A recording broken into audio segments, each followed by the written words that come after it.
Yo, what's going on, guys? It's your boy Vinny coming at you with another video. Alright, so today's video we're going to be talking about Dire Maul East. Now there's a few farms you can do. You can do jump runs for the Arcane Crystals, you can do Lasher farms, you can do Satyr farms, or you can do kind of a hybrid. I am going to mostly be talking about jump runs for the Arcane Crystals. Now my main is a warrior and I do have a binding, so I've been using all of my gold that I've been getting from boosting to buy the crystals, but I'm a huge advocate for switching up your farm. So I mean, you can do strat undead, you can do strat live, you can boost strat, you can solo BRD, you can boost BRD, Maradon, Zul'Farrak. I mean, there's so much that you can do, so keep it fresh, don't get burnt out. So I picked up mining and I started to do the jump runs, and I've had a few requests for this video. So in this video we're going to talk about the spec that you can use, because there's multiple specs that you can use for this. We're going to talk about pathing to the boss. We're going to talk about reset spots, and then the mechanics for the bosses themselves. But other than that, I hope you guys enjoy the video. Let's get into it. Alright guys, let's talk about spec. So there's multiple specs you can use to accomplish the jump runs. You can use Arcane Power, you can use Deep Fire, you can use Deep Frost, you can use a hybrid spec. But what is the most efficient in terms of time? If we're talking about efficiency, the most efficient one that I've found and that a lot of jump run mages use is Deep Fire. If you don't know anything about fire, I'm going to go over it real fast. Not going to spend long on it. It's all about crit to proc ignite. So you only really use Scorch and Fire Blast, so you'd want to use Incinerate, improve Scorch, Master of Elements to get some mana back, critical mass and combustion for critical strike. Now Blast Wave is an AoE you use for Hydra Spawn and the Imp adds at the last boss. This all procs ignite, which causes the target to burn for an additional 40% of your spell's damage over 4 seconds. That additional 40% does stack, but the problem with this build is it's very offensively based, right? There is no defensive skills at all besides magic attunement, but if the last boss hits you with his dot, this will help, but it still hurts pretty bad. So this is the best efficiency, but you have no survivability. So what is the best balance there? And thanks to my buddy Hellman, he showed me this one right here. This is a little bit weaker when it comes to damage because you don't have firepower, which is 10% for fire damage, and combustion, which is easy criticals. However, you gain so much defensive skills and it helps your survivability. Ice block, cold snap. That's all I really gotta say. You can ice block off the dot. This also helps because you have shatter and improved frost nova. This helps when you're fighting the satyrs in between the bosses as well. So you can actually shatter bomb them. That way you're not just getting smacked around with your mana shield. But this is a good hybrid spec that I would strongly recommend, especially if you're trying to be consistent with it. Because if you do 5-10 runs perfectly and you die once, you're losing that much time of your life that you'll never get back. So this is what I like to run now. Like I said, I used to run fire, but occasionally you kind of get cucked with RNG. But other than that, let's go ahead and get into the boss mechanics and pathing. Okay, so there are two entrances to Dire Maul East. This is the front entrance. This is the most common one that people use because when you run out of the dungeon, you reset and run in through this entrance. However, in the run that I'll show you after the pathing, I will show you how to go into the side entrance. Now, there are two things that you can do here. You can either go along this railing and jump down, but if you blink and aggro mobs, you'll have to run to the reset spot, which isn't a big deal. Or you can jump down here. Now this is more common because you can pick up herbs along the way, which for me, I try and stop and pick up every herb that I can because a bag of herbs is priceless, especially with how volatile the prices are. But when you jump down, as you just saw, I aggroed some lashers. Got to be wary of the pod. And also there's a patrol that comes by, so as long as you're standing just a little bit away, like where the lashers are sitting right now, you won't aggro that patrol, but this is one of your safe spots. When you run to this other side here, this is another safe spot.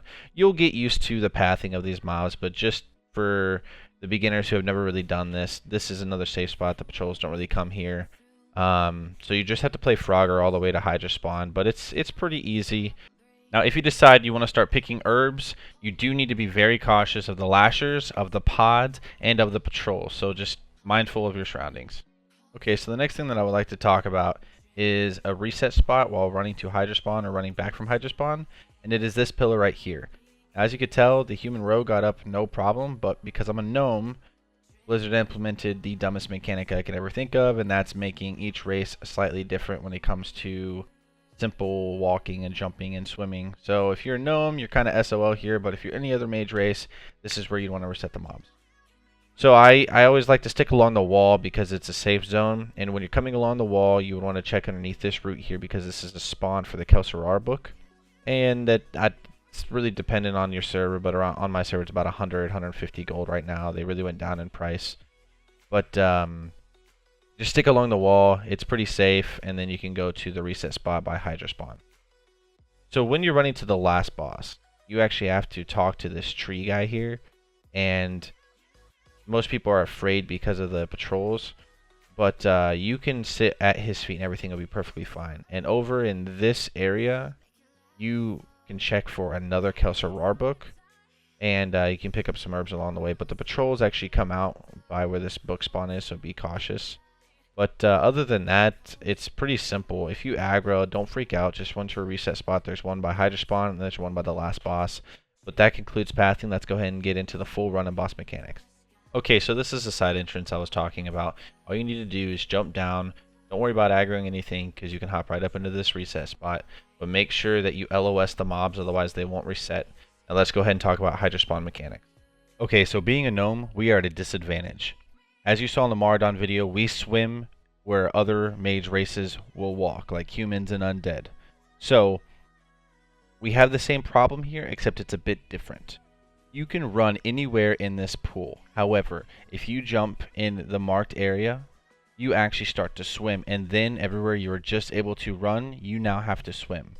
In order to stop swimming, you have to jump up on these points. Once you hit these rocks, you can continue to run as long as you don't fall back into that other highlighted area that I just showed you.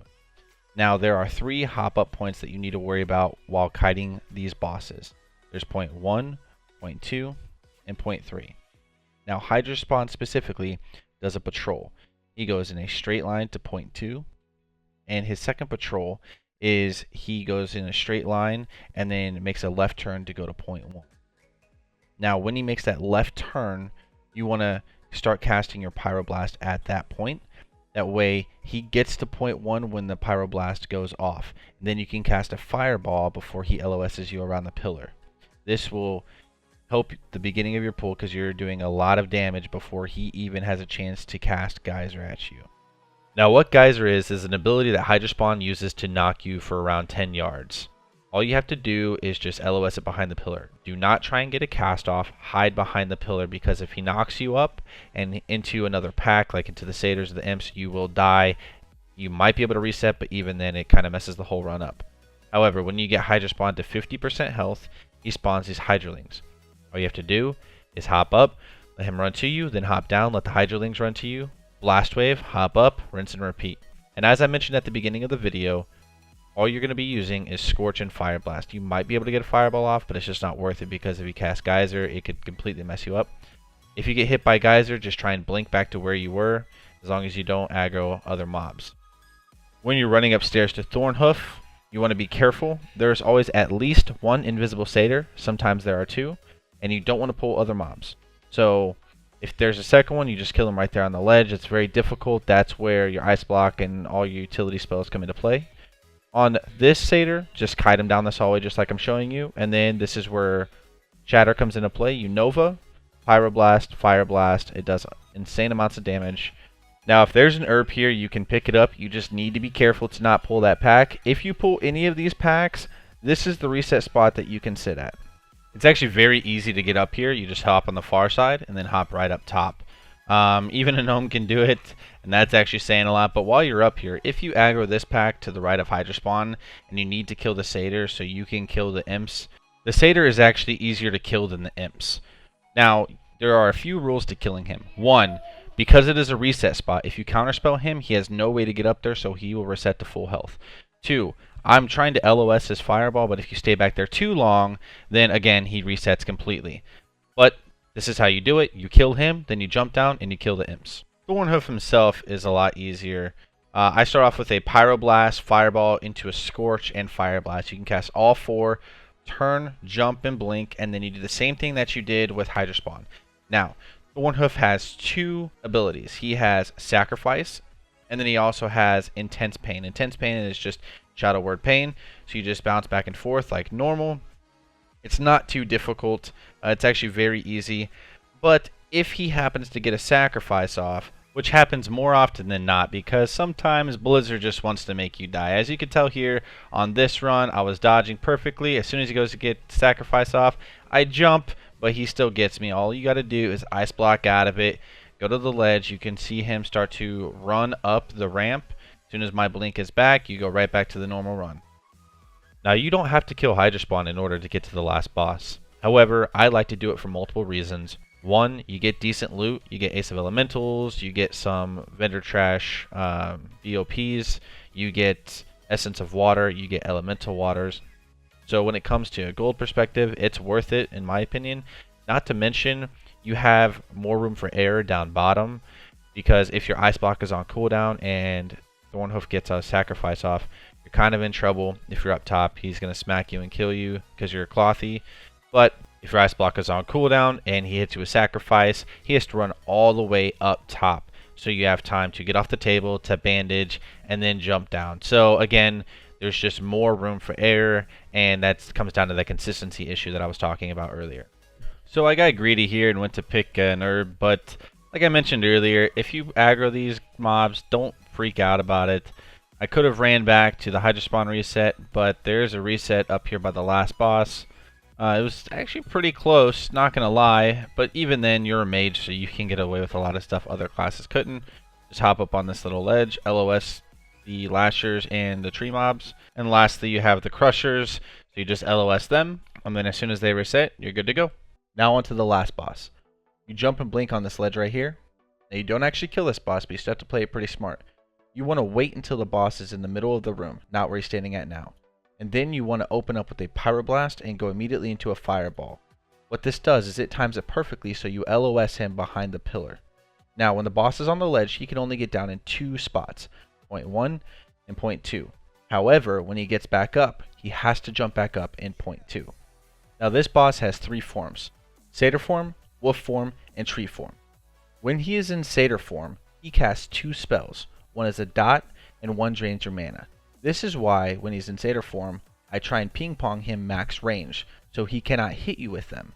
All you have to do is the moment that he runs up, you jump down and then immediately back up, do it multiple times, and he keeps circling in that max range zone. Now when the boss reaches 50% health, he summons a bunch of imps. Now, when these imps come out, you want to ping pong the boss, max range, then when the imps get to him, just stand up on the ledge and let them run to you. As soon as they get close, you want to jump down and run into this reset spot. This will reset the boss and all the mobs, but the imps will go to where the tunnel is at. So you have to jump down and kill them. Blast Wave, Cone of Cold, Arcane Explosion, they're good to go. However, even though you killed the imps, everything else in the room besides the boss will aggro to you.